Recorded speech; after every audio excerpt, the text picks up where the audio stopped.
తాతాజీ అని పిలుచుకునే చింతకాయల అయ్యన్న పాత్రుడు గారిని రెండవసారి శాసనసభ్యురాలుగా వచ్చి అధ్యక్ష అని పిలుచుకునే ఒక మంచి అవకాశం కలుగజేసినందుకు గౌరవ ముఖ్యమంత్రి నారా చంద్రబాబు నాయుడు గారికి, ఉప ముఖ్యమంత్రి పవన్ కళ్యాణ్ గారికి, అదేవిధంగా నారా లోకేష్ గారికి, బీజేపీ నాయకులకి అందరికీ కూడా పేరు పేరున ధన్యవాదాలు.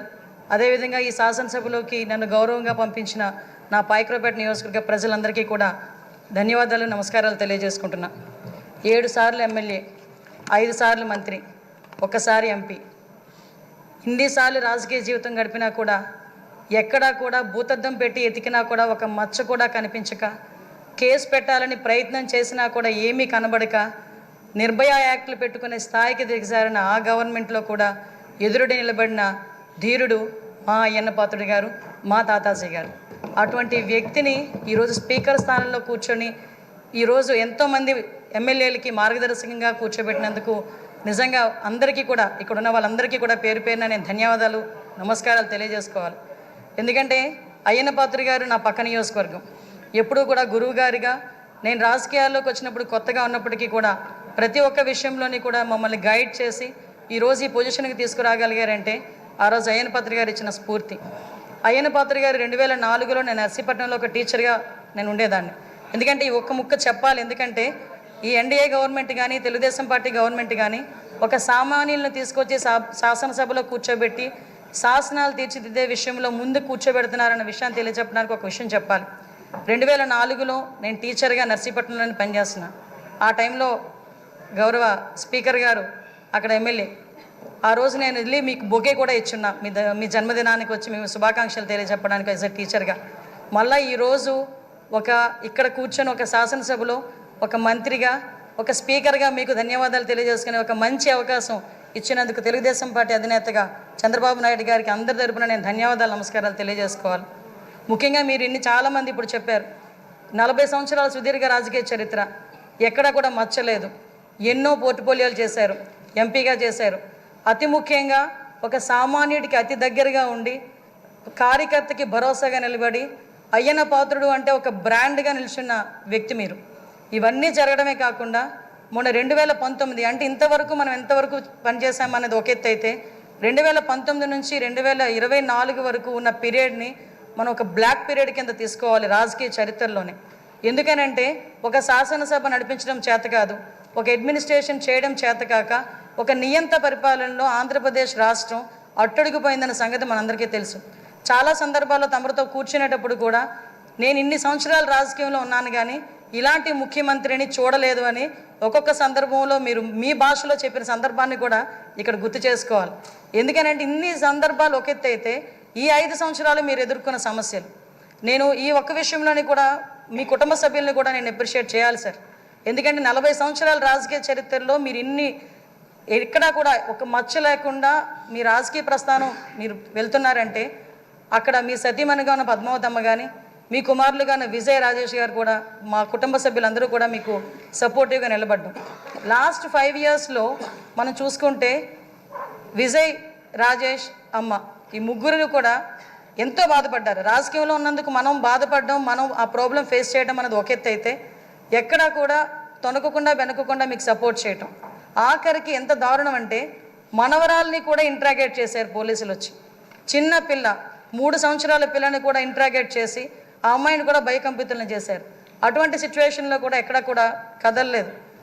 ఒక చిన్న 6 అడుగుల దూరం అని చూపించి గోడను కూల్చడానికి వందలాది మంది పోలీసులు మీ ఇంటి చుట్టుపక్కల పెట్టినా సార్ ఎక్కడికైనా వెళ్ళండి, జైల్లో పెడితే మళ్ళీ ఇబ్బందులు పడతారేమో అంటే వస్తే అరెస్ట్ చేయని అమ్మా ఏం చేస్తారు, మహా అయితే చచ్చేటప్పుడు కూడా అదే జెండాతో చచ్చిపోతాను తప్పించి ఏ రోజు కూడా జెండా మార్చకుండా నేను నిలబడతాను, అది నా రాజకీయ నైజం అని గర్వంగా చెప్పిన వ్యక్తి మా అయ్యన్న పాత్రుడు గారు. అటువంటి వ్యక్తి ఈరోజు సభా స్పీకర్ స్థానంలో ఉండటం నిజంగా మా అదృష్టంగా నేను భావిస్తున్నా. అదేవిధంగా ఈరోజు ఏదైతే ఇందాక మన నాయకులందరూ కూడా చెప్పున్నారు, లాస్ట్ 5 సంవత్సరాల్లో పరిస్థితి ఎలా ఉందంటే ఇంకొక విషయం ఇక్కడ చెప్పాలి సార్. ఎందుకనంటే ఈరోజు ఒక బీసీ నాయకుడిని, ఒక 40 సంవత్సరాల సుదీర్ఘ అనుభవం రాజకీయ అనుభవం ఉన్న ఒక నాయకుడిని సరైన పొజిషన్లో సరైన మనిషిని సరైన పొజిషన్లో కూర్చోబెట్టేటప్పుడు ప్రతిపక్ష హోదాలో ఉన్నవారు, ప్రతిపక్ష హోదా కూడా కాదు, మినిమం మా పార్టీ ఎమ్మెల్యేలు ఇక్కడికి వచ్చి పార్టీ సభ్యుల కింద మిమ్మల్ని కూర్చోబెట్టడం ఒక సంప్రదాయం. సాంప్రదాయాలకు విలువిచ్చే ఒక పార్టీగా, సాంప్రదాయాలు విలువిచ్చే అధికార పక్షంగా నిన్న కూడా ప్రమాణ స్వీకారాలు చేసేటప్పుడు 11 మందిలో ఒక ఎమ్మెల్యే మాత్రమే జగన్మోహన్ రెడ్డి అన్న వ్యక్తి, అతనికి ప్రతిపక్ష హోదా లేదు. అలాంటి వ్యక్తిని కూడా సీరియల్ ప్రకారమో ఆల్ఫాబెట్ ప్రకారమో పిలవకుండా ఒక గౌరవ మాజీ ముఖ్యమంత్రి అన్న ఒక హోదాలో మనం పిలిపించి మినిస్టర్స్ తర్వాత అతను ప్రమాణ స్వీకారం చేసే అవకాశం ఇచ్చాం. అది మన గౌరవం, మన సంప్రదాయం. అది కాకుండా ఈరోజు అటువంటి సంప్రదాయం ఎందుకు వాళ్ళు రిసీవ్ చేసుకోలేకపోతున్నారు? ఈరోజు ఒక బీసీ నాయకుడు, ఆయన రాకపోతే పోయాడు, ఆయన పులివెందులు వెళ్తాడు, ఎక్కడికి వెళ్తాడు. మిగతా సభ్యులను కూడా పిలిపించి కూర్చోబెట్టి మిమ్మల్ని ఆ స్థానంలో కూర్చోబెట్టని పిలిపించుంటే ఎంత గౌరవంగా ఉండేది.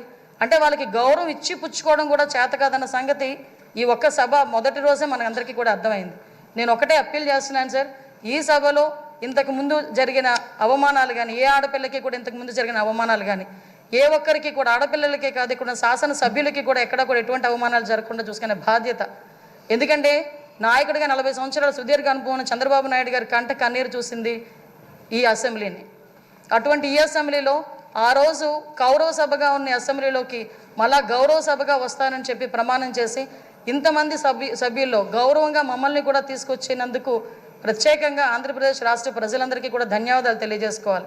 ఎందుకంటే 175 మంది అంటే ఒకటి మాత్రం చెప్పాలంటే 5 కోట్ల ఆంధ్రప్రదేశ్ ప్రజల్లో 175 మందికే వస్తుంది అధ్యక్ష అని పిలిచే పలుకు. ఒకే ఒకరికి వస్తుంది అధ్యక్ష అని పిలిపించుకునే ఒక వర్డ్.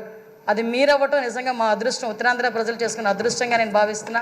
అటువంటి ఉత్తరాంధ్ర నుంచి వచ్చిన మీరు ఈరోజు ఇందాక పెద్దలు గౌరవనీయులందరూ చెప్పినట్టుగా ఉత్తరాంధ్ర ప్రజలకే కాదు ఆంధ్రప్రదేశ్ రాష్ట్ర ప్రజలకి, అదేవిధంగా భారతదేశంలోని స్పీకర్లందరికీ కూడా ఆదర్శప్రాయంగా ఉంటారని నేను మనస్ఫూర్తిగా నమ్ముతున్నా. మీకు ఆ బ్యాలెన్సింగ్ ఉంది సార్. చాలామంది ఏమనుకుంటారంటే మనం స్పీడ్ అవుతామేమో అనుకుంటారు, కానీ మీకు ఆ బ్యాలెన్సింగ్ ఉందన్న సంగతి నాకు తెలుసు. ఎందుకంటే మిమ్మల్ని అతి దగ్గరగా మీ కుటుంబ సభ్యురాలుగా నన్ను ఎప్పుడు కూడా ఒక కూతురుగా చూసుకుంటారు. అమ్మ కూడా ఎప్పుడు కూడా మమ్మల్ని అందరినీ కూడా ఆదరిస్తారు.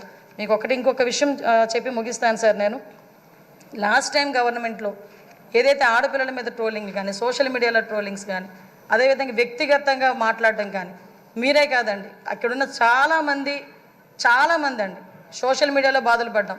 బయటకు వస్తే నోటుకు వచ్చినట్టు తిట్టారు. మీతో పాటు మాకు కూడా 23 కేసులు ఇంచుమించుగా కేసులు పరంపర నడుస్తుంది. మీరు నేను కలిపి ఉన్న కేసులు చాలా ఉన్నాయి, ఇంచుమించు 4-5 కేసులు ఉన్నాయి. ఇవన్నీ మళ్ళీ పునరావృతం కాకుండా రాబోయే తరాల వారికి ఒక శాసనసభ అంటే ఇలా ఉండాలి. లాస్ట్ 5 years చాలామంది నాతో చెప్పారు, మేము పిల్లలతో కూర్చొని శాసనసభ చూడలేకపోతున్నాం. ఇంతకుముందు స్కూల్ పిల్లల్ని తీసుకొచ్చి గ్యాలరీలో కూర్చోబెట్టి శాసనసభ అంటే ఇలా జరుగుతుందని చూపించేవారు. అటువంటి సంప్రదాయం పోయి ఈరోజు టీవీలు ఆఫ్ చేశారు లాస్ట్ 5 years కూడా.